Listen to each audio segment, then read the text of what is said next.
Regionalização e pandemia foram as palavras mais pronunciadas na audiência pública que discutiu o orçamento do ano que vem, que tem previsão de 68 bilhões de reais.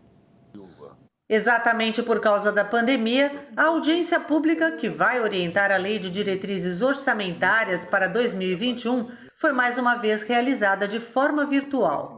O orçamento do ano que vem, e a LDO tem essa função de dar as diretrizes para um orçamento, vai ser um orçamento muito diferente do que o padrão por conta de toda a pressão que houve da queda da atividade econômica por conta da pandemia. A gente tem uma preocupação grande com relação ao resultado primário, né?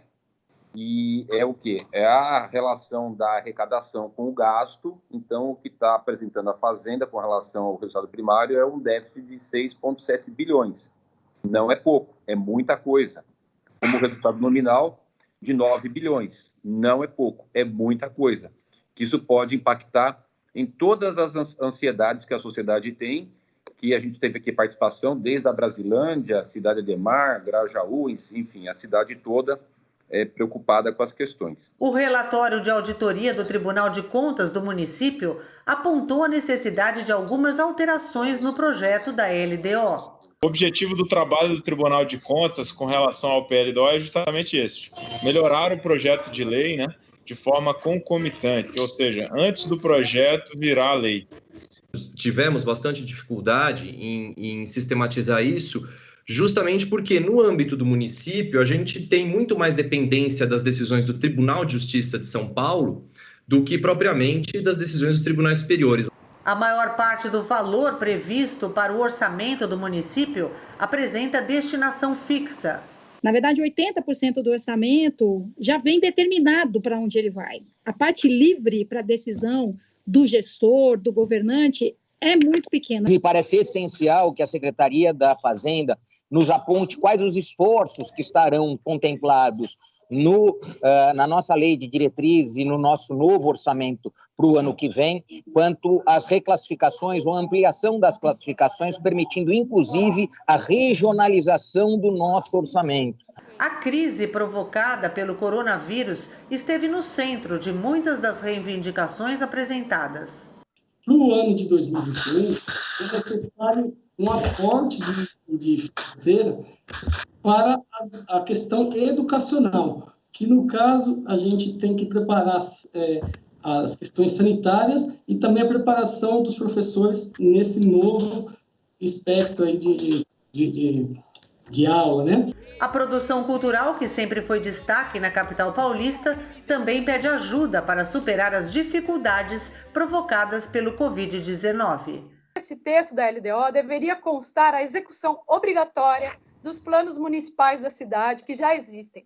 Por exemplo, o Plano Municipal de Cultura, que já poderia ter o seu Conselho Municipal de Cultura votado para facilitar a implementação da Lei de Emergência Federal Aldir Blanc. É claro que questões relativas ao setor de saúde tomaram boa parte das mais de 3 horas de audiência pública. Os gastos com a saúde suscitaram uma antiga reivindicação. Reivindicação tão antiga quanto a criação do Parque Linear da Água Podre, que já tem 15 anos e ainda não foi concluído. E concordar muito com a fala em relação ao córrego da Água Podre, porque esse é um dos muitos casos em que, se a gente não andar, o dinheiro já gasto vai sendo perdido, vai sendo jogado fora, porque ali foi investido muito, como disse aqui o César Pegoraro, em desapropriação, em realocação de famílias que estão até hoje no aluguel, no auxílio aluguel, esperando a produção de unidades habitacionais e que, não sendo feitas, ensejam uma nova ocupação da área. O córrego vai desbarrancando, vai assoreando, enfim. Isso explica, inclusive, assim, o investimento em habitação é muito importante para obras de saneamento. Me parece que é estratégico para a gente poder dar transparência e poder incidir de outra maneira sobre o orçamento, que a gente consiga regionalizá-lo o máximo possível, né?